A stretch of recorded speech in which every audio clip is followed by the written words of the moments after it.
Nós estamos há 3 domingos falando sobre o poder de Deus, uma breve série de mensagens que concluímos hoje. Eu quero convidar você a orar comigo e buscar no Senhor direcionamento sobre os próximos instantes que vamos passar aqui meditando na palavra, para que não seja só mais um domingo, não seja mais um culto que você vai assistir, mas que de fato transforme a sua vida no que diz respeito à sua decisão de envolver-se, buscar e se aprofundar no poder de Deus, no relacionamento que todos nós precisamos ter com o amado Espírito Santo. Abaixa a sua cabeça, fecha os seus olhos, vamos conversar com o Senhor. Pai, nessa manhã nós te agradecemos, porque Jesus deu sua vida por nós, Ele ressuscitou, mas Ele disse que não nos deixaria órfãos, e sobre nós derramou do seu Espírito. Que privilégio ter a presença do Deus Espírito Santo permanecendo em nós, habitando em nós. Senhor, é algo que muitas vezes não nos aprofundamos em toda a importância do que de fato isso significa. Por isso pedimos ao amado Espírito de Deus, o Espírito Santo nos ajude nesta manhã a entendermos por completo, tira as vendas dos olhos, os tampões dos ouvidos, para que compreendam quem é o Senhor e o que significa a tua vida em nossas vidas. Nos ajude a amar, desejar o teu poder, o relacionamento de intimidade contigo. Dê a mim o esclarecimento, as palavras certas, e aos meus irmãos aqui a compreensão daquilo que o Senhor quer fazer em suas vidas. Eu oro em nome de Jesus. Amém. Aplauda Jesus.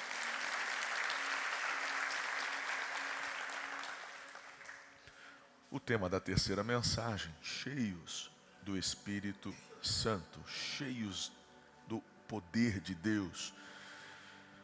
Deus não nos chamou apenas para saber sobre o Espírito Santo, mas para sermos completamente tomados, possuídos por Ele, cheios dEle, conduzidos, revestidos. Atos capítulo 1, verso 8, quando diz: mas receberão poder quando o Espírito Santo descer sobre vocês, serão minhas testemunhas em Jerusalém, em toda a Judéia, Samaria e até aos confins da terra. Família, é algo tão importante entendermos sobre a pessoa do amado Espírito Santo.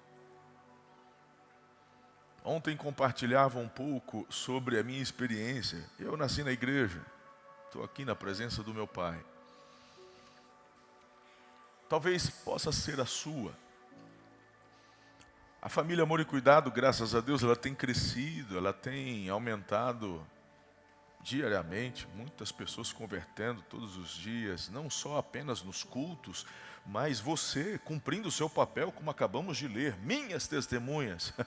E as pessoas se convertem nas faculdades, nas escolas, no trabalho, na vizinhança, ali no condomínio, no prédio. Uau, esse é o propósito. Eu sei que muitos já ouviram o meu testemunho, mas como eu disse, essa família que cresce. Muitos de vocês, quem sabe, não ouviram o meu testemunho. Como foi essa questão minha, do meu relacionamento, da minha fome, da minha busca por esse poder. Quem é o Espírito Santo? Eu tenho constantemente trazido a vocês o desafio de não serem consumidores do Evangelho, consumidores gospel, como aqueles que frequentam os cultos buscando a bênção da semana, buscando só o milagre, buscando só algo. Não, somos testemunhas, somos discípulos do Rei. Para isso somos chamados. Quando nos distanciamos desses propósitos, sabe qual é o diagnóstico? Falta de poder. Paulo, para mim, se eu pudesse resumir sobre esse assunto em todo O Novo Testamento deixa claro o apóstolo Paulo, inspirado pelo mesmo Espírito, em Gálatas capítulo 5, de uma luta que constantemente acontece. É a luta da carne, que não melhora, falei isso no domingo passado, e do Espírito, que deseja nos levar a viver tudo aquilo que traz plenitude, completude, satisfação. E essa é a pergunta que você e eu precisamos perguntar constantemente. Quem está ganhando essa luta, essa parada? Vai ganhar quem você alimenta. A nós que um dia passamos por uma renovação, fomos batizados por esse poder, cheios deste poder, o perigo de nos acostumarmos, e aqui, uau, é um perigo muito grande. Falo por mim. Aprendemos a pregar, aprendemos a testemunhar, aprendemos a ler, aprendemos a postar em nossas redes sociais a meditação e o devocional do dia. Aprendemos no carro a fazermos nossos vídeos dizendo: olha, confia no Senhor. Cala a boca, moleque, desgraça, peraí. Aí você volta. Aprendemos, a gente desenvolve habilidades, mas a questão é que só o poder de Deus, de fato, leva você a viver isso de uma forma autêntica, não perfeita, porque não somos, acabei de dizer, que a nossa carne não melhora. Mas todas as vezes em que, como testemunhas, compartilhamos pelo poder de Deus, pelo poder do Espírito Santo, estas coisas que eu acabei de falar, porque eu não estou criticando, eu também as faço, vocês me acompanham. Estou falando de uma sinceridade e de uma autenticidade que só o poder de Deus pode conferir a nós. Ao contrário, nos tornaremos apenas animadores de plateia, consumidores gospel. Do que adianta termos uma vida, aos olhos das redes sociais, bem-sucedida, mas estamos perdendo para nós mesmos, estamos perdendo nossas famílias, estamos perdendo nossa paz, estamos perdendo aquilo que é essencial. Não podemos falar da vida de poder, de plenitude de poder, ao passo que quem está comandando nossas decisões diárias, semanais, é só a carne. É tão claro quando o mesmo apóstolo, no mesmo livro, aos crentes de Gálatas, da região da Galácia, ele diz: crucificado com Jesus já não vivo eu. Está no capítulo 2, Cristo vive em mim. E como Cristo vive em mim?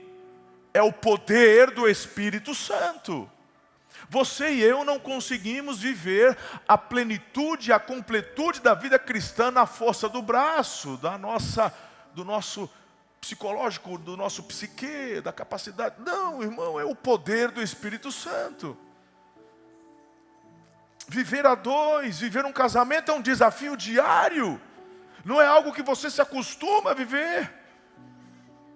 É algo que constantemente precisa de ajustes. E tais ajustes mexem onde? Se não na carne. Ajustes que vai na direção oposta daquilo que muitas vezes queremos, desejamos. Nos tornamos um em essência, mas sim, somos duas pessoas distintas, diferentes, com visão de mundo diferente. E para cada fase da vida, se você tem um pouquinho de noção de fisiologia, se você tem um pouquinho de noção sobre endocrinologia, sabe do que eu estou falando. Cada fase, cada momento, cada aumento de hormônio ou diminuição do mesmo, altera a nossa forma de ver, pensar, agir. Ah, vocês não têm ideia. Quando eu ouço os tantos divórcios que se acumulam dentro e fora da igreja, que infelizmente parece que as estatísticas estão quase empatando. a gente percebe que está faltando uma coisa. Não é conhecer Jesus, é serem cheios do poder do Espírito Santo. Porque para ser cheio do Espírito Santo, eu vou compartilhar 4 passos básicos, simples para vocês, daqui a pouquinho. O segundo passo é você se sujeitar, é você se render. Porque Deus resiste o orgulhoso, o soberbo, mas Ele dá graça para quem é humilde. Não tem como ser cheio do poder de Deus. O poder de Deus você não compra. O poder de Deus você, sabe, não ganha como um prêmio porque se esforçou e orou tantas horas por dia. Não, irmão, oração feita na carne resiste o Espírito, mas a oração que é feita com coração sincero e singelo, uma das características é a rendição. Você sabe o que é rendição? Porque talvez você ouve as canções e canta, e só enxerga o lado poético da rendição, mas não sabe de fato o que é. Quem já, em algum momento, seja da infância, adolescência, juventude, ou agora na fase adulta, já desenvolveu, trabalhou com artes marciais, já praticou artes marciais, seja o karatê, judô, jiu-jitsu, capoeira, ou muay thai, não importa, Krav Maga, aí entende, ou a nobre arte, que é o boxe, vai entender o que é rendição. Principalmente a galera do jiu-jitsu. Você está num tatame, ou num ringue, ou onde estiver treinando. Você tem um oponente. Ele não é teu inimigo, é teu oponente. Esporte é uma coisa muito boa. Desde os 5 anos eu participo. E você está ali. E você quer fazer o quê? Vencer o teu oponente. Quem vence?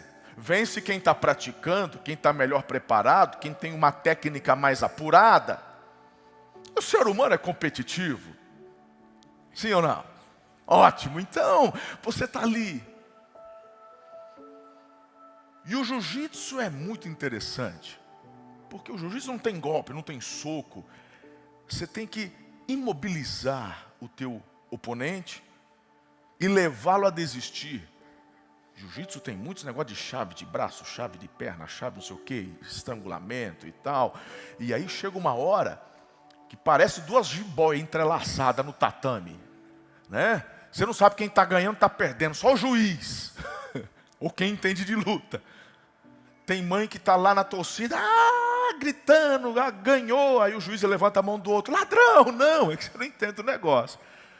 Lá no meio, onde ninguém está vendo, o que parece que está perdendo, que está por baixo, mandou a mão de vaca. Mão de vaca é que você dá uma chave no pulso do adversário.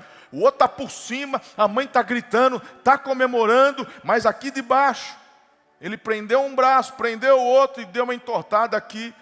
Só o juiz ouviu o que está em cima gritando, ai, ai, ai, ai, pum, perdeu. Porque ele tem que bater 3 vezes, mas com as mãos presas, não pode bater. Quando grita, perde. Se rendeu. Ou grita, ou se rende, ou quebra. Na guerra não é diferente. Eu gosto muito de acompanhar as guerras medievais de época, de estudar, melhor dizendo, não acompanhar. Acompanho séries quando saem, filmes, eu gosto muito. E quando um exército subjugava o outro, e o rei do outro exército era capturado, já tinha ganho, já estava decidido, definido, mas havia uma ação pública, onde marcava de fato isso. É quando esse rei capturado era colocado diante do rei vencedor, e o rei vencedor desembainhava a sua espada e colocava no pescoço do rei. Ele poderia orgulhosamente dizer, não me rendo e já perdi a cabeça, ou declarar em humilhação e humildade, eu me rendo. E muitas vezes a vida dele era poupada e aquela nação subjugada. O problema é você querer viver o poder de Deus com esse narizão empinado, achando que sabe tudo, se apoiando nos seus achismos, ou nas suas experiências, ou pior, pautando sua vida nas dores e traumas que viveu no passado. Então eu sei me proteger, sei me guardar, e isso aqui eu não mudo. Eu amo Jesus, eu conheço Jesus. E eu quero Deus na minha vida, eu quero o poder de Deus. Você percebeu que eu quero o poder de Deus, mas não quero me submeter ao poder de Deus? São duas coisas completamente diferentes. E aqui está marcando a diferença entre você e aquele que está rompendo, aquele que está desenvolvendo os dons no Espírito, aquele que está cada vez mais numa intimidade com o Senhor. Deus resiste o soberbo. O poder do Espírito Santo não está numa prateleira para você escolher no final de semana qual que vai levar para casa. Está na hora de você amadurecer na sua vida cristã. Eu tenho aqui, não apenas nessa manhã, os que me ouvem, os que já começaram ontem, os que já assistiram o culto das 8 e até o final do dia. Eu tenho tantos, são milhares de filhos espirituais que estão em várias fases de suas vidas cristãs. Por isso o desafio, quando me coloco nesse púlpito, de falar de tal forma que tanto você que vem pela primeira vez consiga compreender, e até você que faz parte dessa comunidade há décadas. Porque a palavra é viva e eu confio nisso, e ela vai ser aplicada e colocada dentro do seu coração de uma forma sobrenatural, desde que você se submeta e se coloque debaixo. Há uma tentação para todos nós, inclusive nós líderes e pastores, de acharmos que já chegamos em um certo patamar do poder de Deus, do conhecimento de Deus. Ah, porque no passado eu orei, o câncer desapareceu. Ah, porque eu botei a mão, ela era infértil, está com o neném no colo. E tantas as coisas eu quero te falar. E daí, quem é você? Ó, vaso de barro.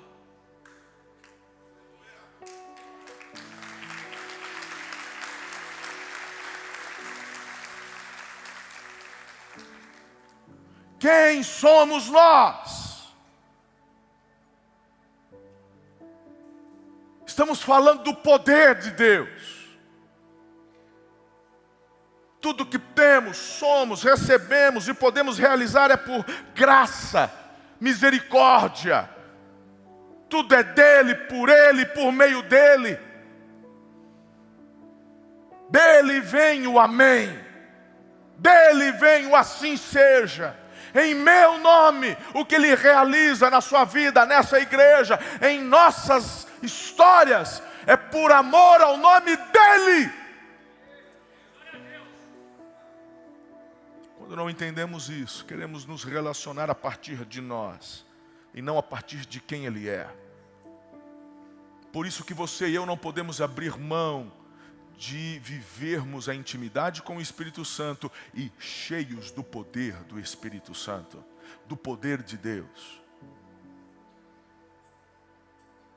Como igreja precisamos constantemente, diariamente, semanalmente, seja em conferências, nos cultos de finais de semana, procurar abrir o leque de tudo que a Bíblia nos ensina.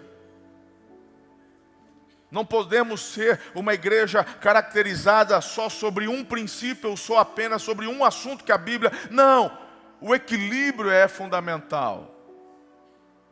Vivemos o poder, falamos do poder, mas precisamos falar sobre a vida comum, precisamos falar sobre as esferas de influência, precisamos falar sobre o seu papel. Sim, precisamos falar sobre Cristo que salva, liberta, transforma, mas precisamos falar da tua casa, do teu casamento, precisamos falar de como você se relaciona com o teu contratante, seu patrão, como você se relaciona com os seus colaboradores, como você se relaciona na faculdade, como professor, como aluno. São tantas as áreas, e há uma palavra de Deus para cada uma delas. Equilíbrio é fundamental. Do que adianta sermos uma igreja também só do poder, mas com uma vida desgraçada lá fora? Sabe por que isso acontece? Porque esse poder, irmão, esse poder é ventania. Tá, deixa eu desenhar para você. Eu tenho ojeriza quando eu chego numa igreja, quando sou convidado a pregar numa conferência e o pastor joga sobre os meus ombros a responsabilidade, porque hoje vai ser fogo, hein, bispo? Hoje a gente está com uma expectativa de te receber, a gente quer ver o poder se manifestando, a gente quer ver cura, a gente quer ver milagre. Meu irmão, a vontade que eu tenho é de pegar minha Bíblia e ir embora. Você está colocando a tua expectativa em mim, é que tu está acostumado com pastor ventilador. Pastor ventilador, cantor ventilador, banda que é ventilador. Eles estão acostumados a gerar ventania. Eu não sou pastor itinerante. Eu não sou pastor, sabe? Eu sou pastor de igreja local. Eu sou pastor, bispo da igreja Amor e Cuidado. Eu compartilho, mas não em detrimento da ausência aqui, da necessidade aqui, porque primeiro aqui, depois a gente compartilha fora, assim como muitos de fora também compartilham conosco. Isso é corpo de Cristo, aleluia. Mas o meu compromisso diante de Deus é com essa igreja. Mas há um perigo, e eu já passei por essa fase, de querermos muitas vezes ir e gerar um fogo no altar, porque a gente sabe que isso inflama as pessoas. E muitas vezes é caracterizado por poder de Deus, mas que poder é esse que no dia seguinte já está apagado? Que poder é esse que num culto faz você se emocionar, chorar, mas naquela semana você já está de novo discutindo com a esposa, com o marido, maltratando os filhos, desonrando o pai, mentindo? Que poder é esse? Que poder é esse que não faz você saber trabalhar em unidade com os ministérios da igreja? Bispa hoje, 7 da manhã, estava reunido com a equipe de mulheres do Face a Face. Tento colocar uma coisa assim, ó, ou a coisa justa, ou nós vamos tirar o pessoal mais velho e botar só novo, porque não é possível. 2 pessoas que já estão há anos vivendo a vida no Evangelho, não conseguem trabalhar na mesma equipe. A Bíblia fala que o Evangelho é visto lá fora, através da unidade do corpo de Cristo aqui dentro, que é externado lá fora. E o compromisso seu e meu, que já estamos no Evangelho há 1, 2, 10, 20, 30 anos, de compartilhar essa maturidade com quem chegou agora. Por falta do poder do Espírito Santo, nos esquecemos que Jesus falou: ai daquele por quem vem o escândalo. Melhor lhe for amarrar uma pedra de moinho e ser lançado no fundo do mar, do que fazer um desses meus pequeninos pecar e se desviar.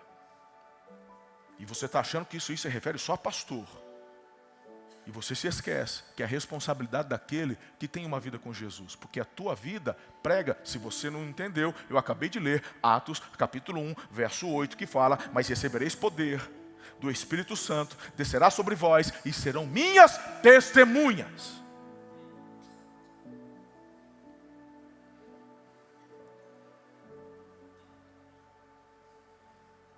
Quem entende a seriedade do Evangelho, quem é cheio do Espírito Santo, luta, batalha pela unidade.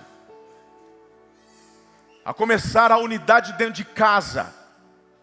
É não permitir o sol se pôr sobre a vossa ira. Repito, somos diferentes. Temos gostos diferentes. Mas o poder do Espírito Santo em nós nos faz baixar a bola, nos render primeiramente a Ele. E quando nos rendemos a Ele, somos cheios do poder dEle. Então com o poder dEle, eu tenho muito mais condições de entender o meu cônjuge, entender o meu marido, entender o meu filho, entender o meu pai. E assim, querido, no poder do Espírito, capacitado pelo Espírito, empoderado pelo Espírito, eu consigo ter vitória no que antes na minha carne teria derrota.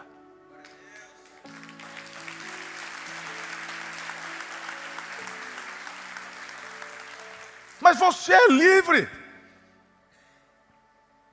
Eu não vim te apontar o dedo. É uma luta nossa, diária.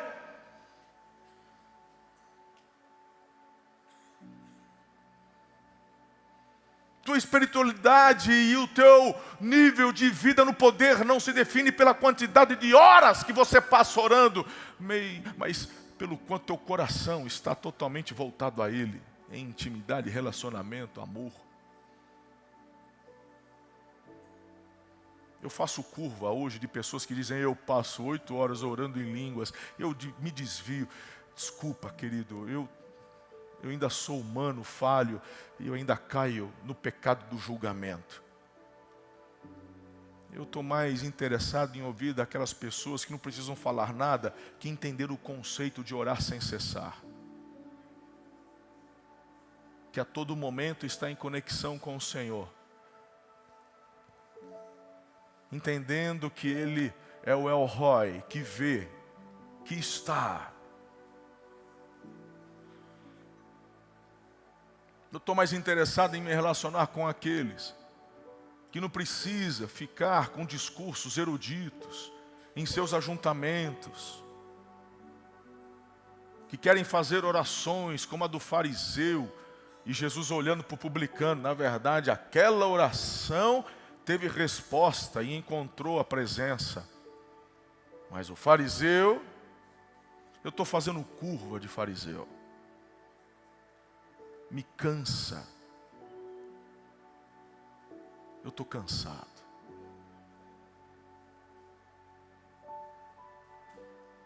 Eu vejo pessoas em seu primeiro amor querendo descobrir qual é o caminho para serem então cheios desse poder.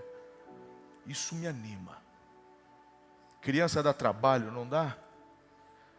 Mas é uma delícia investir em criança que tem vontade de aprender.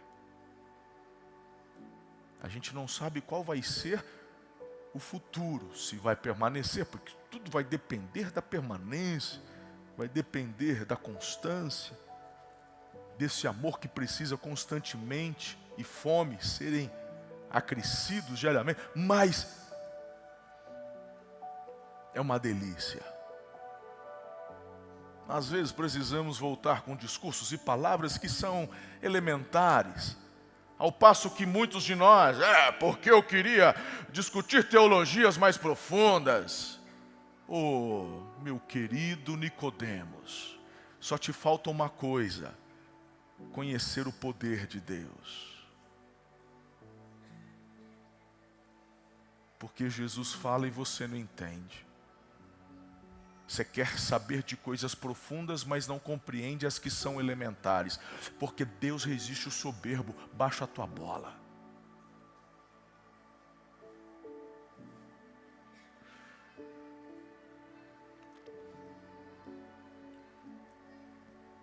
Eu cresci na igreja. E não, meu pai não era um homem que só frequentava, que só vinha no domingo de ceia. Não, meu pai era um líder. Eu me recordo criança, ele liderando jovens. Naquela época, ajuntamentos. Me recordo do meu pai, eu e ele num carro, ele visitando as igrejas da Alta Paulista, porque trabalhava junto às demais igrejas, chegou a dirigir ou auxiliar na diretoria, que normalmente é pastor que ocupa, da Alta Paulista, e visitando igrejas. Foi vice-presidente da igreja lá em Tupã, Batista em Tupã, essa igreja que ficou sem pastor por 2 anos, e por quase 2 anos ficou dirigindo a igreja e pregava. Não, meu pai não era um frequentador que mais faltava do que ia, ou só... Não, meu pai era um líder ativo. Mas eu tenho que dizer, desde criança, nunca ouvi na minha igreja sobre a necessidade de buscar um relacionamento com o Espírito Santo. Se o Senhor ensinou, eu não me lembro. Se os pastores que me pastorearam da adolescência até o seminário falaram, eu não me recordo. Com sinceridade. Não fui ensinado a buscar o poder de Deus. Ouvi muito sobre Jesus, salva, liberta. Ouvi muito sobre missões. Ouvi muito sobre a importância de ler a palavra, estudar a palavra. Graças a Deus por isso. Ouvi, isso eu ouvi. Mas sobre o poder de Deus, nunca ouvi. Sabia que tinha o Espírito Santo, porque inclusive nos hinos que a nossa igreja cantava, lá estavam. Ontem me recordava do antífona. Primeiro hino do cantor cristão. É um nome diferente. Antífona, primeira estrofe, Deus Pai. Segunda estrofe, Deus Filho. Terceira estrofe, Deus Espírito Santo. Quarta estrofe, Trindade. Era o tipo de conhecimento que tínhamos. Ah, uma coisa eu me recordo bem. Muitas vezes em grupos, em carnaval, de acampamento, lá na Palma, ou então um grupo de homens e tal, quando se referiam, na época ainda não havia o movimento neopentecostal, apenas o pentecostal. As assembleias, etc. E quando entrava no assunto de pentecostal, de assembleia, isso eu me recordo bem. O que eu fui doutrinado é que todas as manifestações destas igrejas, ou orar em línguas, ou a pessoa que chorava, ou que caía, aquilo era manifestação demoníaca. Isso foi o que eu aprendi na minha igreja. Isso não, de púlpito eu não me recordo de ter ouvido lá, mas é o que eu ouvia nos bastidores, nas rodas, e eu ouvi isso muitas vezes. Assim eu cresci.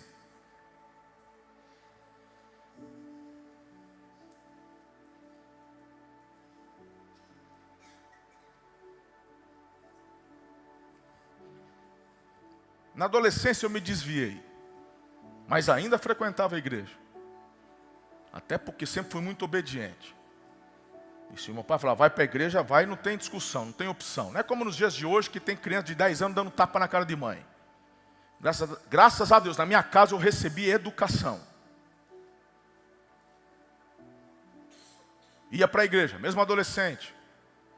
15, 16. Mas era uma vida dupla.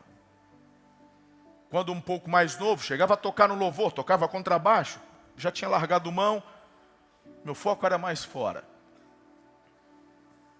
Até que um dia eu tive um encontro com Jesus. E foi muito especial.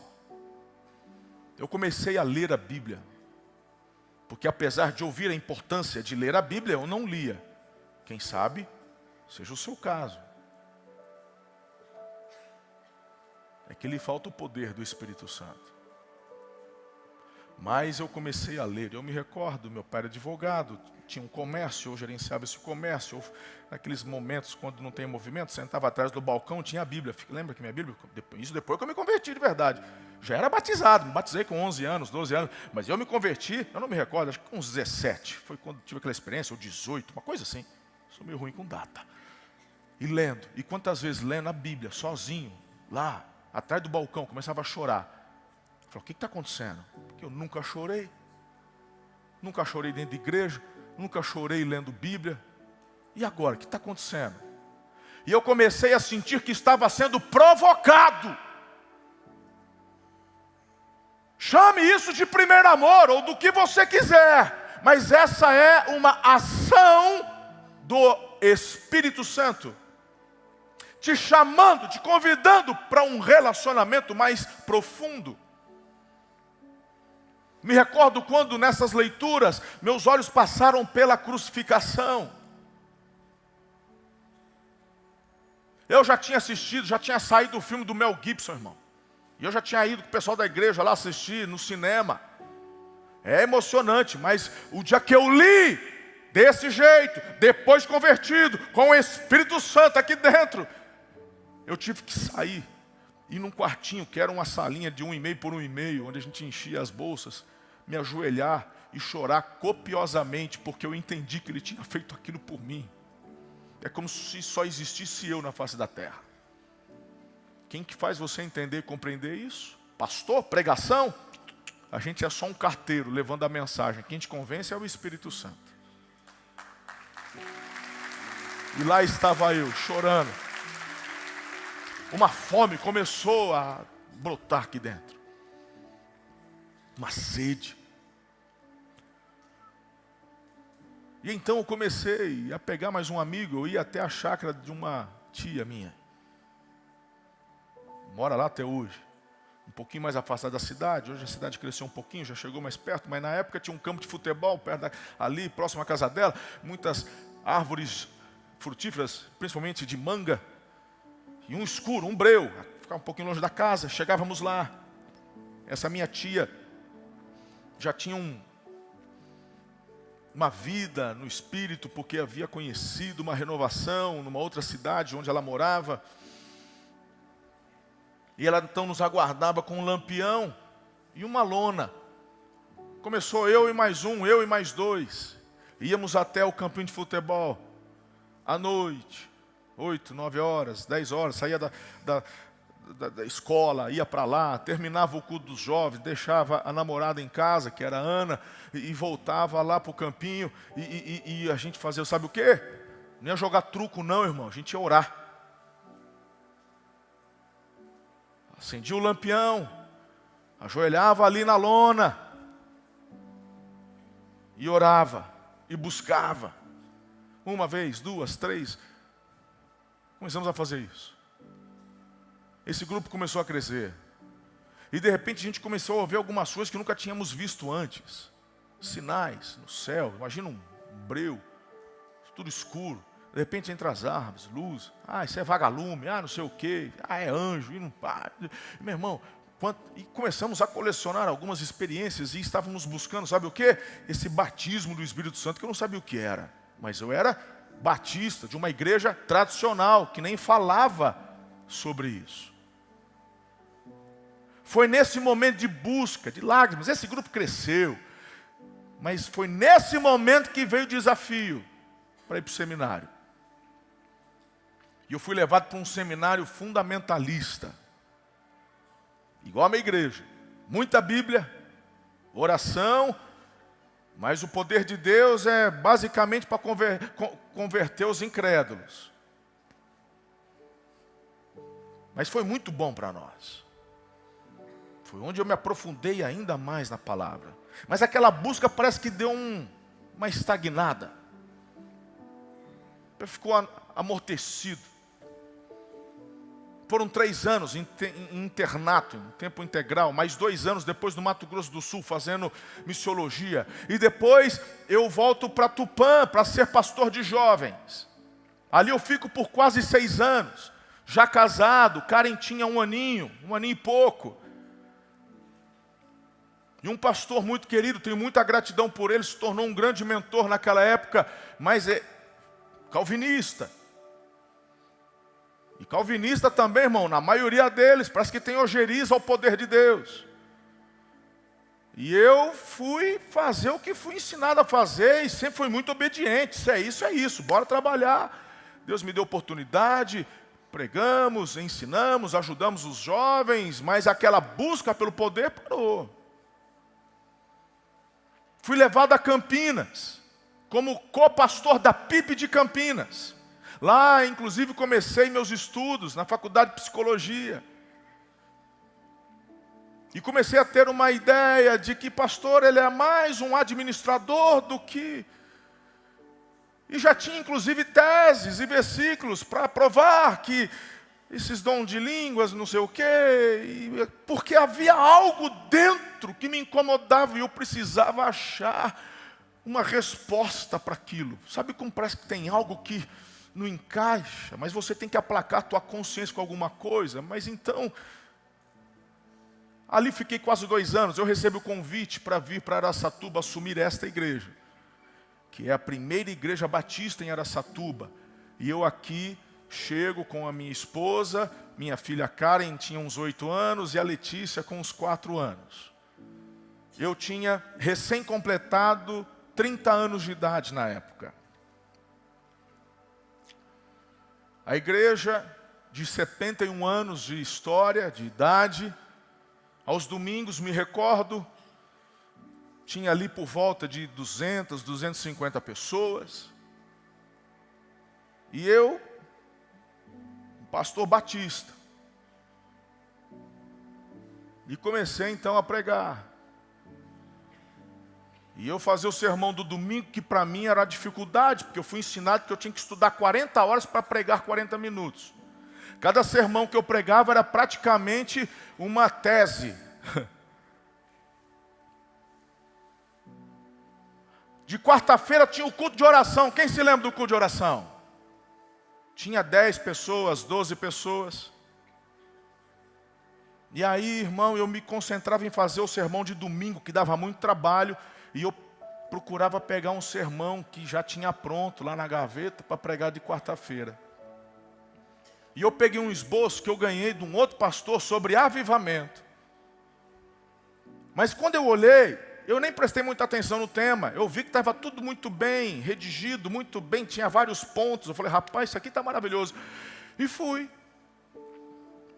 Tese bíblica.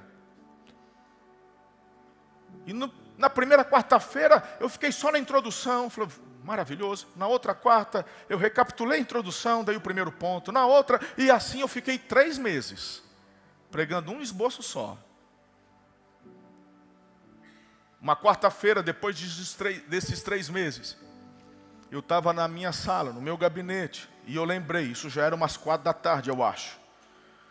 E eu falei, meu Deus, eu encerrei o sermão, quarta passada, não tem mais nada para pregar hoje. Eu falei, não dá para enrolar de novo, recapitulado que já acabou, aí é muita cara de pau. Aí eu tinha um arquivo, hoje em dia é tudo digital, mas eu tinha um arquivo de aço. E nesse arquivo tinha meus esboços, tinha meus estudos. E eu então olhei para o arquivo e eu fui abaixar para poder abrir e procurar um esboço que eu já tinha pregado para pregar à noite. Não ia dar tempo de fazer algo novo.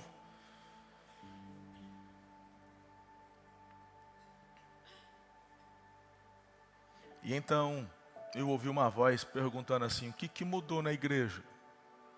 Eu voltei para a cadeira da minha mesa. E eu fiquei na dúvida, né? Falei assim, isso é coisa da minha cabeça, né? Isso não é Deus, não. E voltei. Quando eu fui abrir o arquivo, a voz veio de novo e falou assim, o que mudou na sua vida? Quando essa voz veio, o que mudou na sua vida? Eu já caí de joelho e 4 apoios no chão. Falei, isso aqui é Deus. Sozinho no meu gabinete, trancado, lá no prédio do Campo Centro. Quando eu estava de 4 apoios no chão, a voz veio pela 3ª vez. E eu nunca vou esquecer essa frase. Ele diz, nem você acredita no que você pregou. Eu comecei a chorar um choro tão amargo. Foi o choro mais doído da minha vida. Eu já briguei em escola, eu já apanhei do meu pai, eu já apanhei da minha mãe, mas o meu choro mais doído foi esse. Eu não sei quanto tempo as minhas forças começaram a se esvair. E eu já não conseguia me sustentar em 4 apoios. E o meu corpo foi para o chão, minha boca ficou no chão. E quando eu tentava levantar, a impressão que eu tinha, eu confesso, eu não vi nada, mas a impressão que eu tinha é que havia alguém em pé do meu lado. E começou a me dar um temor, que se eu levantasse a cabeça, eu tinha a impressão que eu ia morrer. E aquele choro não parava. Não era medo, era temor. Eu não sei quanto tempo eu fiquei lá, mas eu fiquei muito tempo. Quando o choro parou, o soluço parou, quando eu consegui sentar no chão, a voz veio a 4ª vez. E essa voz disse o seguinte, só muda a igreja se mudar o pastor. Então eu falei assim, eu vou viver um avivamento. Eu não sabia o que era isso. Eu fui acusado naquele ano, por muitos que eram membros na época, de que eu vim de caso pensado. De que eu já vim como um infiltrado. Eu já vim um pentecostal infiltrado para estragar a igreja. Diante do meu Deus, eu sequer imaginava que viveríamos o que estamos vivendo. Sabe qual era o meu planejamento pessoal? Posso falar? Posso rasgar o coração? O meu planejamento era fazer um bom trabalho por 1, 2 anos, 3 anos, porque a igreja de onde eu tinha vindo havia prometido que quando o pastor de lá, se um dia mudasse, eles viriam me buscar onde eu estivesse. O que de fato veio acontecer. Vieram me buscar. Mas eu já estava num outro momento aqui e havia feito um compromisso não só com essa igreja, mas com essa cidade. Ele falou, aqui eu dou a minha vida. Mas esse era o meu planejamento, não era transformar a igreja numa igreja avivada, nem sabia o que era isso. Aquela experiência do campinho de futebol ficou lá atrás. Para mim, aquela experiência do campinho era coisa de recém-convertido. Foram as desculpas teológicas que eu corri atrás para poder aplacar aquilo que dentro de mim me provocava. Mas quando eu sento agora à mesa, com essa quarta frase, eu falei, então eu vou viver um avivamento. Eu peguei o esboço e comecei a pregar para mim mesmo. Aí eu fui ver o que eu tinha pregado. Porque de fato, quando eu ouvi essa voz, nem você acredita no que você pregou, eu tentei recuperar na mente o que por 3 meses eu falava às quartas-feiras, eu não conseguia me lembrar. Então eu fui ler de novo, aí eu sentei, e num pedaço de papel que eu rasguei, eu risquei, falei assim, não tinha nenhum pastor botando a mão na minha cabeça, não. Eu não estava em nenhuma conferência, não. Eu não tinha ido para Toronto, eu não tinha ido para canto nenhum. Eu era um caipira do interior que tinha morado 2 anos em Campinas. Mas ficado num reduto batista, bem fechadinho. Esse era eu. Então eu pego um pedaço de papel e começo a riscar assim, eu vou começar a combater o pecado. Porque se eu combater o pecado, 2, ponto, vai gerar santidade. Se o povo viver em santidade, 3, isso vai gerar intimidade. Era um raciocínio lógico. Sempre foi assim. Por isso que eu pergunto para vocês, faz sentido? Porque para mim fazia sentido. Vai gerar relacionamento e intimidade com Deus. E aí, 4 ponto, se tiver santidade, intimidade, esse poder vai ser derramado. Foi isso. Reuni minha equipe. De pastor não, só tinha eu. A equipe que eu falo era o corpo diaconal, o pessoal da diretoria. E na minha inocência de 30 anos de idade, falou assim, vamos viver um avivamento. Meu irmão, eu falei com tanta vontade, sabe aquela hora que você espera o povo, amém, estamos juntos. Meu irmão, eu me lembro como se fosse hoje. Estávamos sentados na secretaria da igreja. Um olhou para o outro olhou para um, o outro olhou para o outro. Eu falei, rapaz, eu acho que eu falei alguma coisa errada. A partir daquele dia, meus problemas começaram lá. E eu quase saí da igreja. Eu cheguei a desistir. Se não fosse um milagre de Deus, eu tinha desistido. Em outubro de 2008. A partir de 2009, Deus fez um milagre. A igreja, então, começou a andar. Começou a desenvolver. Reformamos. Comecei a aplicar uma visão do pastor Rick Warren. Que é a igreja com propósitos. Ou seja, tirar os olhos só do nosso próprio umbigo e olhar para fora, olhar para a cidade, entender que temos uma missão. É como eu acabei de ler em Atos 1:8, mas receberão poder ao descer sobre vós o Espírito Santo, e vocês serão minhas testemunhas em Jerusalém, até os confins da terra. É Samaria, tudo quanto é lugar. A igreja começou a crescer. E eu comecei a ser visto pelos demais pastores da região, batistas, obviamente, como o herege. Não tinha uma oração em línguas, porque eu não falava em línguas. Não tinha nada, irmão. A única coisa é, queremos viver um avivamento. Estávamos buscando. Eu estava buscando. Porque eu entendi, falei, a partir de agora, aquilo que eu vivia lá, eu já sei. Eu vou continuar da onde eu parei. Aquela oração lá do campinho, da onde eu parei, eu vou continuar. Dá-me poder, dá-me poder, dá-me poder. O que eu estava pedindo, irmão, eu sou sincero, eu não sei. Mas eu sabia que estava na Bíblia, eu falei, eu quero esse poder. 2011, Deus põe na minha vida pastor Domingos, Batista, Pipe de Marília. Esse pastor foi a resposta de Deus às minhas orações. Que me ensinou sobre oração, jejum, poder de Deus, avivamento. Aí ele começou a compartilhar as experiências dele. Aí ele começou a falar sobre jejum. Eu nunca tinha jejuado, porque eu fui ensinado.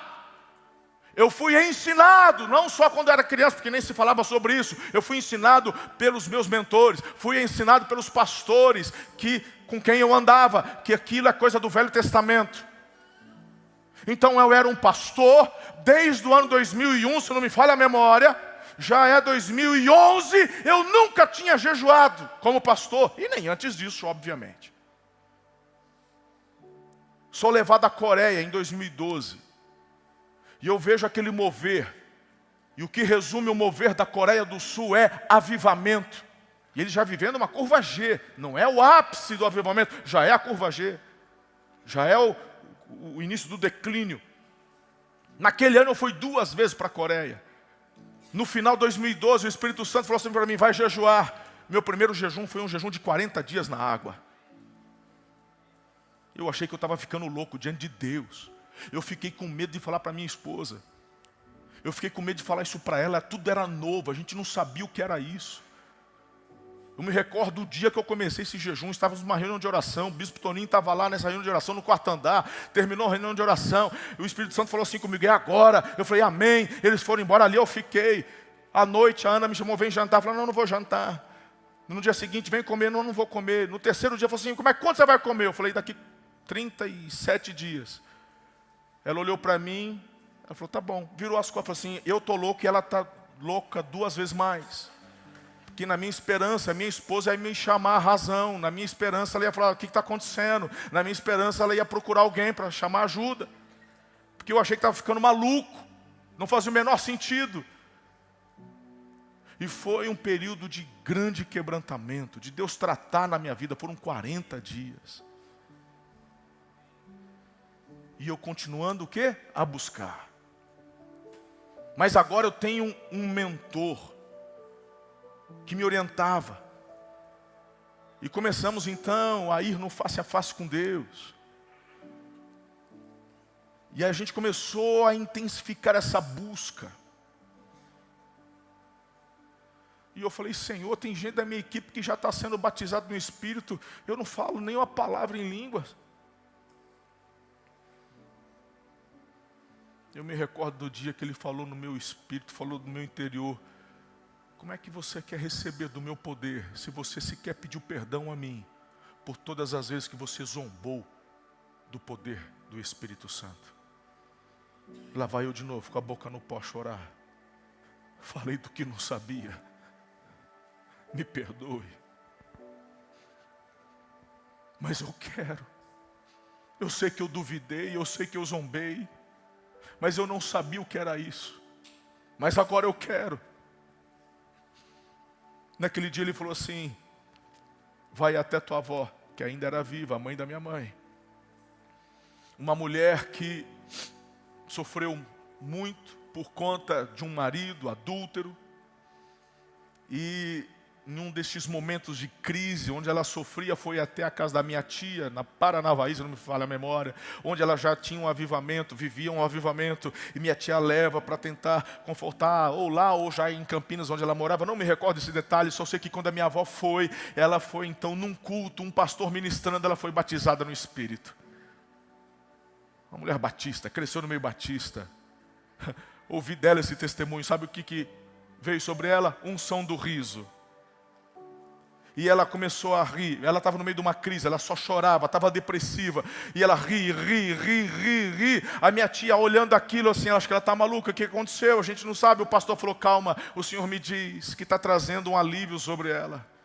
É uma unção que vem da parte do Senhor para poder fortalecer ela nesse momento.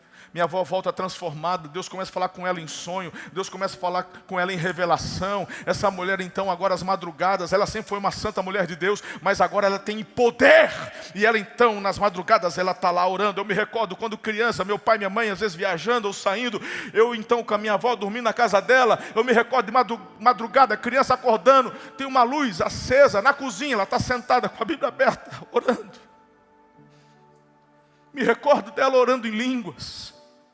Não entendi o que era isso. Essa mulher volta de lá, agora cheia do poder. Só que quando você é cheia do poder, Atos 1:8, receberão poder quando descer sobre vós o Espírito Santo e serão minhas testemunhas. A porta se abre, você não consegue guardar só para você. Essa mulher, essa minha avó, ela começa a compartilhar com as outras vovós da igreja. Algo aconteceu comigo, eu fui cheia do poder. E estas mulheres agora cometem um crime. Elas começam a se reunir, uma na casa da outra, durante a semana, no período da tarde, para orar. E elas são pegas no flagra, pelo pastor, pela equipe. E eu me recordo, eu era junior, criança. Ela é excluída da igreja. Ela e as demais irmãs. Eu não sei se na época eu era novo, talvez meu pai possa lembrar. Se foi dada a opção, falou, ou vocês se arrependem, ou vocês deixam a prática, ou então nós vamos excluir. Eu acredito que alguma coisa do tipo deva, eu não sei, mas eu sei que quem mergulha no poder, quem pisa no Santo dos Santos em outro lugar não consegue viver mais não.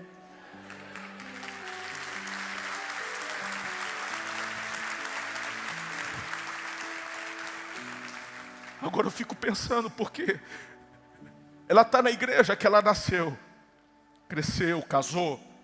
Ela está na igreja onde está a filha, o genro, os netos. Eu estava lá.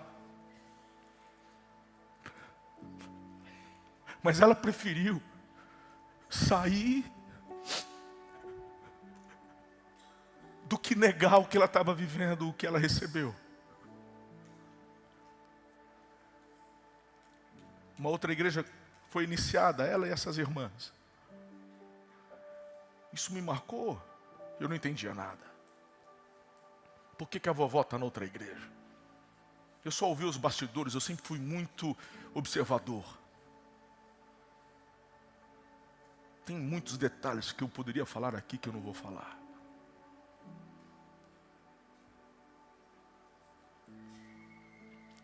Deus falou para mim então agora, pastor aqui, vai lá na tua avó e fala para ela transferir sobre a tua vida o que eu dei para ela.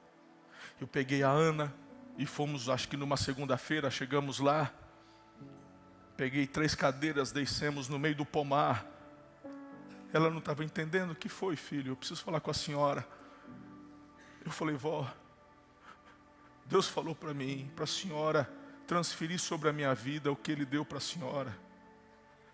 Ela ficou em pé, levantou as mãos para o céu e já começou a orar em línguas. Ela falou assim, ajoelha aqui, e eu ajoelhei na frente dela, ela botou a mão na minha cabeça, ela usou estas palavras, eu transfiro sobre a tua vida o dom e o poder que recebi do Senhor. E naquela hora foi a primeira vez que eu falei em línguas. Eu fui tomado pelo poder de Deus, no meio de um pomar. Não foi numa conferência, não foi num culto. Era um processo. Ana não entendeu nada. Nós não sabíamos. Porque o Espírito Santo, ele não trabalha de forma coletiva.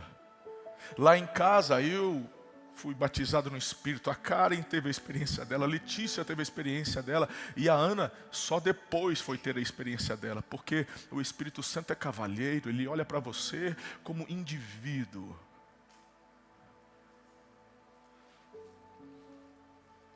Ele vai interagir conforme a tua fome, a tua sede. A minha vida foi transformada. A primeira manifestação pública do poder do Espírito Santo nessa igreja foi em 2013 apenas. Em 2008 eu fui acusado de agir como se tivesse planejado tudo isso, mas nem eu sabia. 2013, porque tínhamos uma conferência de jovens, ainda era lá no Viver Event, durante o período de carnaval, e nós então levantamos uma torre de oração que começou na quinta-feira à noite e não parava, ininterrupta, até a terça-feira. Eu passava as madrugadas naquela torre orando e a gente clamando. Aí de repente veio um recado para mim à tarde dizendo, bispo, pastor, não era bispo ainda, o que foi? Falei assim, tem gente caída lá na torre. Falei, mas o que está acontecendo? Está passando mal? Não, mas como assim não? Todo mundo que sai para o evangelismo, primeiro tem que passar na torre e os intercessores oram por eles. Falei assim, e daí? E foram orar e tem os jovens que estão caídos lá, mas o que fizeram? Eu não entendi, eu nunca tinha visto isso. Eu corri lá, eu falei, vocês já viram se está respirando? Está respirando. Chama resgate. Eu falei assim, não. Fui lá, ouvi. Sabe quando vai no nenê para ver se está respirando? Olhei. Falei, vamos ver o que vai acontecer. Deu umas 2 horas. Um outro chega com o olho arregalado desse tamanho. Falou, bispo, o que foi? Tem mais gente caindo lá. Falou, mais gente quantas? Não tem mais lugar. E eu vi que ele estava tentando segurar alguma coisa. Mas fala, o que está acontecendo? Ele falou assim, tua filha está lá. Eu corri, a Karen estava lá, estribuchada no chão. Aí eu falei, isso aqui não é obra de homem. Isso aqui tem a ver com o poder de Deus. E eu falei assim, deixa fluir. Aquela conferência nos marcou. Foi o mover que veio sobre os jovens. E não parou mais. Na quinta-feira, eu fui até o Eliezer, que era o vice-presidente da igreja. E foi a única vez que eu fiz isso, e nunca mais vai acontecer de novo. Eu o chamei, porque eu tinha aquela palavra de acusação pesando na minha cabeça, que eu tinha feito tudo aquilo de forma... Então eu cheguei para ele e coloquei minha carta de demissão na frente dele. Ele olhou para mim e falou, o que é isso? Eu acho que você já está sabendo o que aconteceu na conferência dos jovens. Jovens orando em línguas, profetizando, caindo no poder. Eu sei que isso não é uma prática do nosso meio batista. Eu também não tenho resposta para tudo que você vai me perguntar. Eu só tenho uma certeza, é Deus. E eu já cometi uma vez a falha de interromper essa busca, eu não paro mais. Está aqui minha carta de demissão. Ele começou a chorar. Ele falou assim, eu não aceito isso. Eu estou te acompanhando desde que você chegou, ele disse.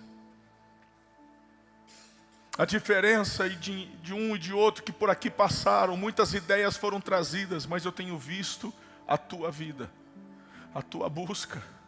E ele olhou para mim e falou assim, eu estou junto contigo. Então tá, me dá de volta essa carta. Rasguei e joguei fora. Então não vão para cima. E agora você consegue entender um pouquinho da resiliência. O do porquê chegamos até aqui. Por que ouvimos e continuamos a ouvir tantas acusações, tantas falácias, tantas mentiras? Só tem uma forma de você passar por tudo isso e prevalecer, no poder do Espírito. Porque na força da carne a gente desiste. Por que eu estou compartilhando isso? Fazia uns bons anos que eu não falava. Porque os frutos daquela experiência reverberaram em mais de 20 igrejas. A maioria daqueles jovens hoje são pastores. Eram meninos. Hoje homens formados, pastores. Mas tem uma nova geração pedindo passagem. Eu tenho hoje adolescentes cheios de fome e sede por mais de Deus. E estão já mergulhados no Espírito porque já nasceram. Não como eu, mas já nasceram ouvindo, você precisa do poder. Você precisa do poder. Eu não sei se você já viu. Você que tem filho no Kids, os nossos Kids são ensinados a buscarem o poder. Quantos dos Kids fazem desenhos proféticos? Quantos, quem sabem de vocês, receberam no para-brisa do carro, na hora de ir embora, uma letrinha toda garranchada, porque as crianças oraram pedindo uma palavra profética e foram distribuídos sobre os carros? Eu fico imaginando onde eles vão chegar. Muito mais longe de onde eu e você chegarmos. Mas não pode parar a sua e a minha busca. É um desafio diário. Eu disse que te daria 4. 4 direcionamentos. Segura o primeiro. Você só recebe o poder de Deus se, em primeiro lugar, crer na promessa. Você tem que crer. Mas receberão poder. Ou você encara isso com uma frasezinha de efeito para a igreja primitiva, ou você vai entender que de fato o Senhor derramaria do seu Espírito sobre toda a carne. É uma promessa para todo aquele que crê em Cristo como Senhor e Salvador. Segundo, tem que haver rendição, e eu já te ensinei sobre rendição. Em Atos dos Apóstolos vimos uma pessoa que quis comprar o poder. Não terminou bem. Não se compra. Não se merece. É graça. Tem que ter rendição. Terceiro, tem que ter fome. Tem que desejar. Essa frasezinha tipo, se o que o bispo está falando é verdade, Deus, eu estou aqui, me pega então. Esquece, irmão. Não é assim. Comigo é assim ou nada feito. Perfeito, você já tem tua resposta, é nada feito.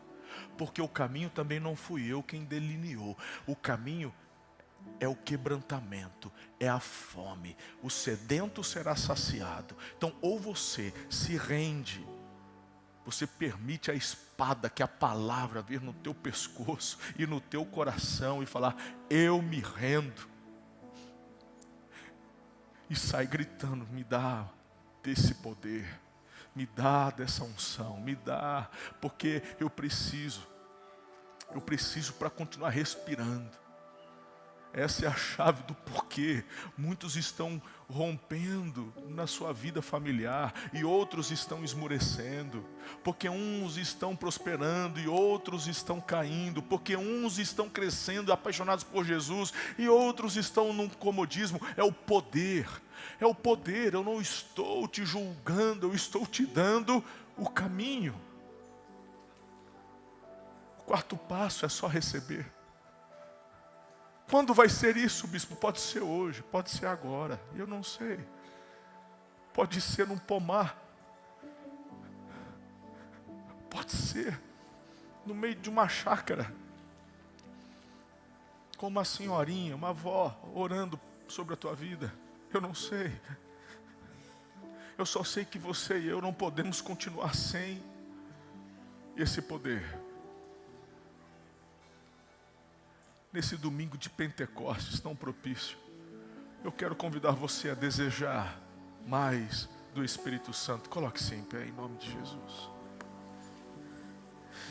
Oh, meu Deus.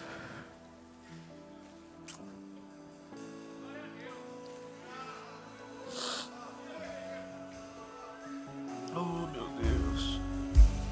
Eu me rasgo por inteiro, peço, vem novamente. Eu mergulho na mirra ardente, mas peço que tua presença aumente. Ele é real. Ele é real, Ele é real, Ele é real. Não é algo da tua cabeça. Não é algo da tua cabeça. Ele é real. Tão real quanto o ar que você respira. E tão essencial para a tua vida quanto o ar que você respira. Eu mergulho na mirra ardente, mas peço que seja cheio do Espírito de Deus. Permita ser cheio do Espírito de Deus. Se eu passar pelo fogo, não temerei a tua fumaça de glória. Eu entrarei longe do santo, não sei mais viver.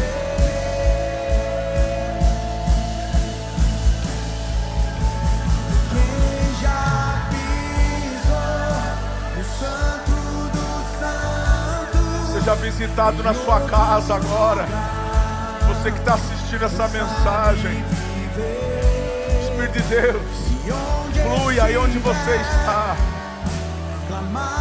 Creia na promessa, se renda ao Espírito, expresse a sua fome, a sua sede, receba, receba, receba do poder, da manifestação, dos dons, da plenitude, tudo aquilo que Ele tem.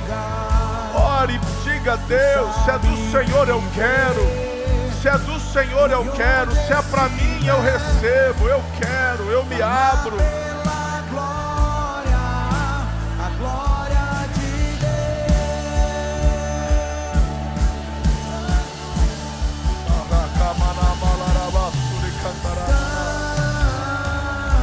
Cheia do Espírito Santo, cheia do Espírito Santo.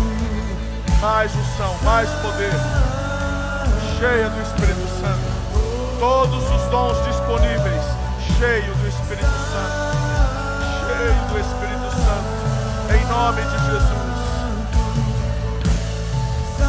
Os dons que estavam enterrados, sejam eles reavivados na tua vida agora, em nome de Jesus.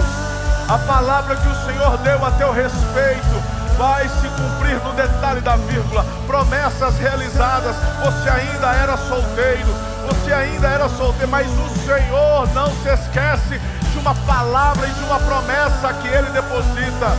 Ele quer te levar, conduzir você ao cumprimento desse chamado e desse propósito.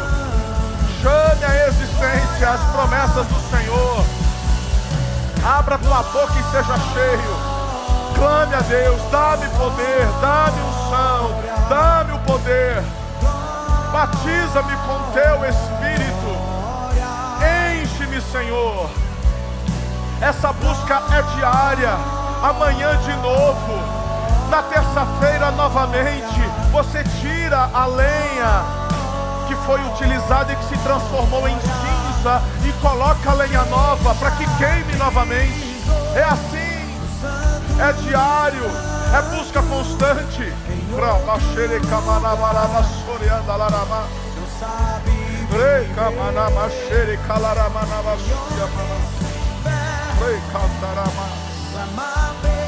Oh Espírito de Deus, a glória de Deus. Santo, santo, santo é o teu nome.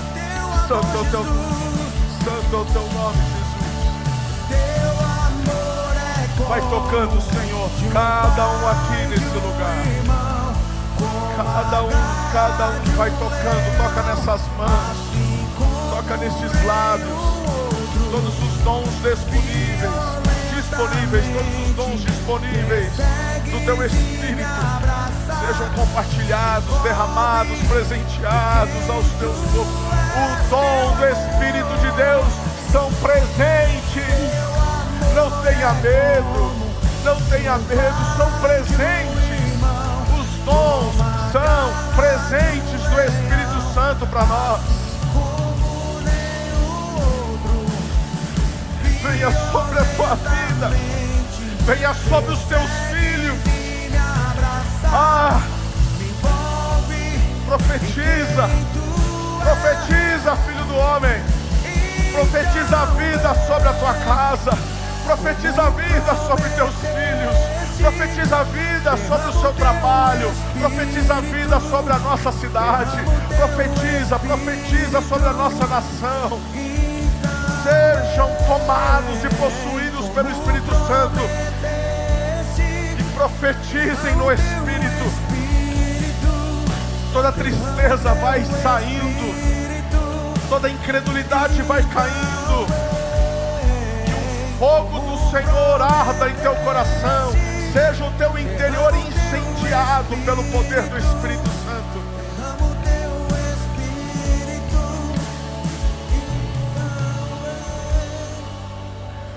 Pai, que manhã, que palavra, Senhor, do teu Espírito sobre nós. Nos rendemos, Pai. Nos rendemos. Nos rendemos.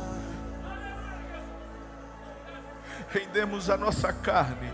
rendemos o nosso orgulho, mas nos ajude a render-nos todos os dias. Todos os dias. Não é fácil, Pai. A nossa carne não melhora. A nossa única alternativa é sermos cheios, é permanecermos cheios. Livra-nos de nós mesmos, por favor, Pai. Obrigado porque o Senhor não desiste. Obrigado porque neste domingo de Pentecostes o Senhor incendeia o nosso interior.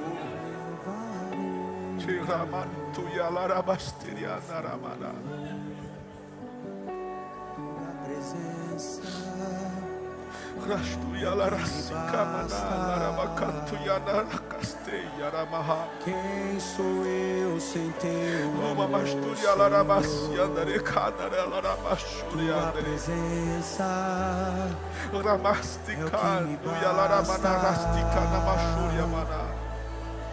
Quem sou eu sem Senhor, teu amor, Senhor? toma nossas vidas. É o que me basta. Conduza-nos, ó Deus, para o centro da Tua vontade. Quem sou eu Livra os sem nossos teu pés de amor, tropeçarem. Senhor? Tua presença Blinda nossas mentes e é corações. que me basta. Guarda os nossos filhos. Quem Guarda os sou nossos eu sem netos. teu amor, Senhor? Protege a nossa descendência. Tua presença O inimigo está rugindo, tentando nos amedrontar. Nós não nos movemos pelo que enxergamos. Nós nos movemos por obediência, na fé que temos em Tua palavra e em Tuas promessas. Cremos em colheitas daquilo que é semeado. Então, ó Deus, nós não queremos apenas colher, mas nos dê sementes para semear. Para semear nesta geração, para que quem sabe os nossos filhos possam colher. Livra-nos do nosso egoísmo. Reacende a chama.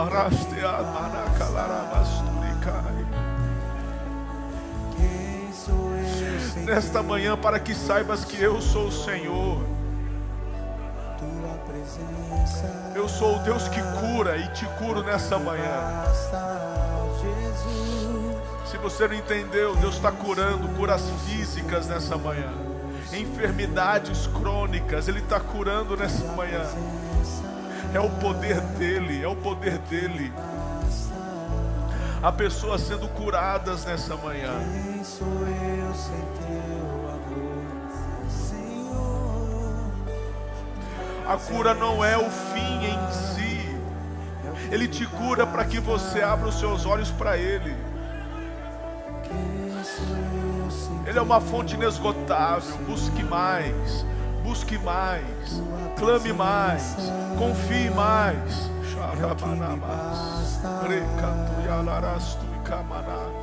Quem sou eu sem teu amor, Tua presença é o que Há um me óleo de basta. alegria. Quem sou eu sem teu Quando eu falei da experiência da minha avó, aquela unção que veio para trazer alívio, é o que você está pedindo para o Senhor. Eu preciso desse alívio. Eu preciso desse alívio. Eu quero declarar sobre a tua vida um óleo de alegria. Sobre a tua vida vem um bálsamo, porque ainda há bálsamo, do mesmo que foi derramado em Gileade. O Senhor tem fonte inesgotável. Esse bálsamo é derramado sobre a tua cabeça agora. Que o Senhor te fortaleça, que Ele coloque um riso em teus lábios. Quem sou eu sem teu amor, Senhor? Tua presença é o que me basta. Esse é o maior poder. O maior efeito do poder é você entender que a presença dEle é tudo. tua presença é o que me basta. A presença dele é tudo.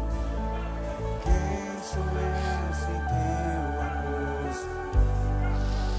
Se eu não tenho a ti, Eu te abençoo para viver tudo aquilo que Deus quer que você viva. eu sei. Eu te libero para uma semana onde o poder de Deus vai se manifestar em você e através de você. Há pessoas nesta manhã recebendo a unção de cura. Seja você um agente de cura nessa semana. E não se esqueça amanhã de tirar as cinzas. Porque o que está queimando hoje, amanhã é cinza. E amanhã então você retire as cinzas, mas vai colocar lenha nova. E vai incendiar. E que assim permaneça até o dia que Ele nos chamar para um encontro definitivo com Ele. O Senhor te abençoe e te guarde. Sobre ti levante o rosto. Tenha misericórdia de ti e lhe conceda o shalom, a paz. Que o amor dele, a graça do Filho, as doces e ricas consolações do Santo Espírito, assim como seu poder e a íntima amizade com Ele, vos sejam multiplicados hoje e para sempre. Amém. Deus abençoe. Sejam cheios do Espírito Santo.